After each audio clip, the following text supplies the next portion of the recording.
I hear it time and time again from the most greased up turbo virgins out there. You know what would be cool? Working at GameStop. Yeah, working at GameStop would be the best. I wish I could work at GameStop so I could talk about video games all day. I just have one word response to that. No.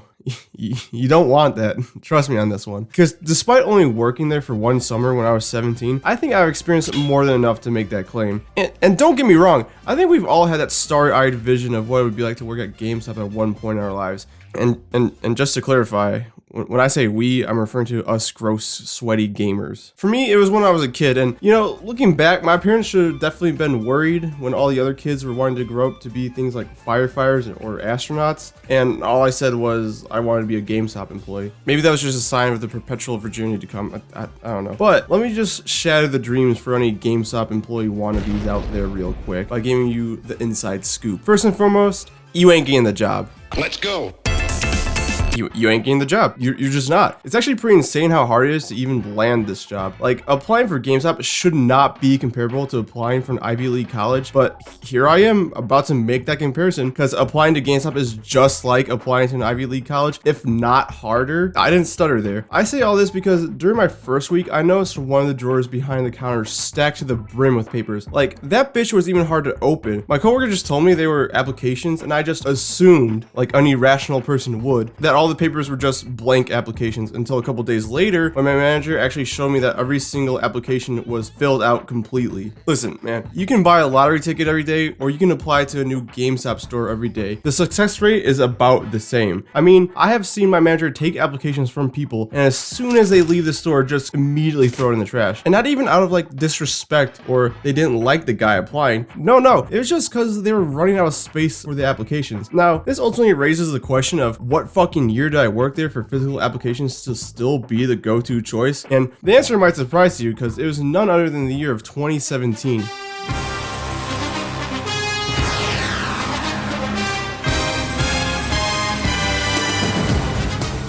For the sake of context, I worked at GameStop located in Purgatory. Or at least that's what it felt like, because we were located in the middle of nowhere in Michigan, and it's right between a Quiznos and, I shit you not, a bait shop. It was a complete anomaly to me, but I imagine it was complete heaven to those rare breed of people out there who are both gamers and fishers. Some say there's no evidence of those people ever existing, and they're just myths comparable to Bigfoot or the Loch Ness Sea Monster, but I believe, damn it.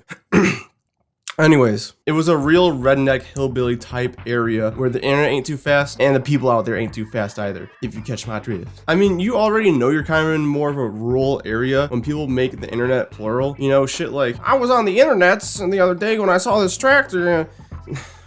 What you get the point. All this to say, the internet was not the first go-to option for people living out there, which was apparent by the number of physical applications we got compared to the online applications. But it was also abundantly clear by the amount of phone calls we got, which goes into my next point. Let's go. Now, if you want to know if a store is open or what the hours are, you probably just go on your laptop or phone and look it up yourself. Because let's face it, ain't no way your anxious ass is going to speak to another breathing human being unless it's absolutely necessary. However, once again, the internet ain't too hot out here. So we get a lot of people calling up throughout the day and asking those very same questions. Which isn't a problem, or wouldn't be a problem, if we didn't have the goddamn call reads. Call reads are essentially bullet points we gotta hit when answering the phone. Yes, not when you're on the phone, but when you initially answer the phone. Just to give you a taste, you gotta start off by saying welcome to GameStop, which is a given, but then you gotta mention that we buy and sell used games. It's a little bit of the motto and it's kind of what GameStop is known for. Nothing wrong there. But then you got him with the pre-order mentions, which just equates to mentioning that whatever new game is coming out is in fact up for pre-order. And then you gotta show them what's up by talking about the sweet deals Power Pro members have going on that week before finally closing out with saying your name and how may it help you. So kind of like something like this. Hi, welcome to GameStop, where we buy and sell used games. Right now, Arms for the Nintendo Switch is up for pre-orders. And all this week, Power Up Pro members get a buy two, get one free special on all used games. I'm Colin, how may I help you? Hey, is this GameStop? Yeah. What time y'all close? We close at 10 p.m. today. Now you may have noticed in that scenario that the caller didn't say thank you or even acknowledge my answer, and that's because 9 out of 10 times that's just what's gonna happen, which is like, god damn. I gotta run a verbal triathlon every time I answer the phone. The least you could do is acknowledge me. But let's back it up real quick. I mentioned that buying and selling used games was kind of GameStop's shtick, so let's talk about what was easily one of the worst parts of the job. Let's go.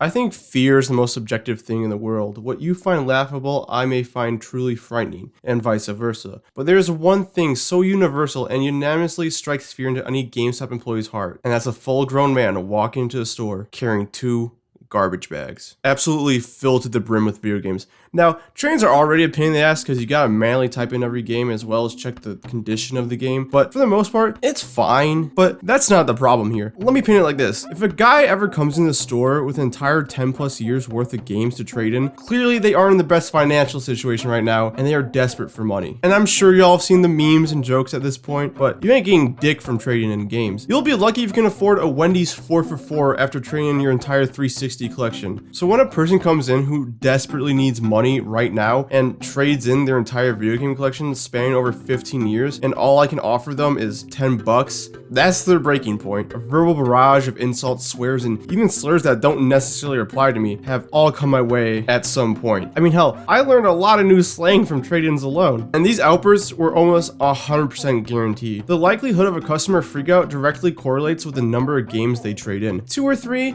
you're pretty much safe. 5 through 9, you're gonna get some passive-aggressive comments, but that's about it. But anything over 15, you're getting yelled at. But it doesn't even end there, because after they calm down a bit, you think it's over, right? Oh, well, you're wrong, because you're merely just in the eye of the hurricane at this point. Because more likely than not, the gentleman trading in the games is gonna want cash, which, here's the problem. The initial price we give customers for trade-ins is store credit, and if you want cash, it's a 20% mark down, meaning those 10 bucks now just drop to even lower price of 8 bucks. The freak out this time is either worse or slightly not as bad as the first time. It all depends on how much they tire themselves out the first time around. Now that sounds like hell, but it only happened like once or twice a month at my location I worked at. And I didn't even work the one shift where the one guy knocked over a bunch of shit. And I can't lie, these interactions are always so fun to experience. But what about something that's not fun? And it's actually the worst part of working at GameStop. Let's go. Pre-orders and memberships was the name of the game at GameStop. I mean, if you ever shop there, I'm sure you got hit with a tsunami of questions during checkout. Like, you're just trying to buy a copy of Persona 5 and the employer's just going through the laundry list of games that are up for pre-orders. And that's because we have quotas to hit. Now, pre-orders were fine enough to get because sometimes you don't even gotta ask for pre-orders. Some people just walk in wanting to get a pre-order and then walk out. Easy as that. Plus, you can usually tell what other people probably like based on what games they're currently buying, and then use that knowledge to suggest a pre-order to them. Plus, there was the good old reliable Nintendo fans. Nintendo fans were the absolute easiest to get pre-orders out of. Now, yeah, die-hard Nintendo fans will buy anything Nintendo related, the true simp of the video gaming landscape, but I don't think it was really the case here. I think it was more of the right place, right time, because I worked there in the summer of 2017. The Nintendo Switch was only out for a couple of months at this point, and didn't have a lot of games, meaning that any game that came out for the console, especially first-party ones, they would eat it up immediately. Like, the number of pre-orders I got off of Splatoon 2 specifically was more than enough to meet that month's quota, and that's just off one game. Anytime a guy came into the store and made a beeline for the Switch games, I knew I was getting myself a pre-order. But the memberships,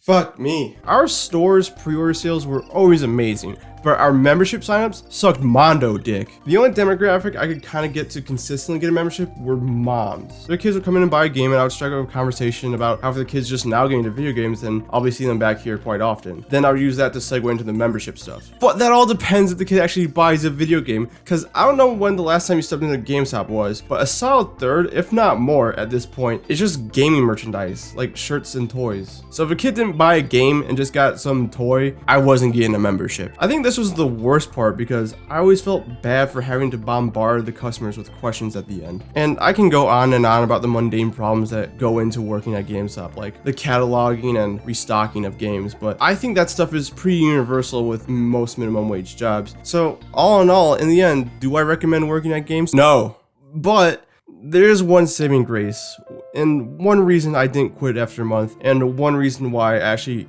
kind of liked it in the end. And that was my coworkers and manager. They were all in their early to mid 20s, and I was definitely the youngest. But despite that, we all had the same interests. They were all super funny and super chill, super charismatic, and we all knew the bullshit we had to deal with while working at that job, but that just made us all come closer. And in the end, it truly felt like a family, which is why when school started back up and I had to quit, it was actually kind of heartbreaking. So I'll end it with this. Don't work at GameStop. It's not the dream job you thought it was when you were a kid or a greased up teen. But if you ever do find yourself working there, I just hope you get some pretty amazing coworkers to make it worthwhile in the end, just like I did. But let's face it, you ain't getting the job.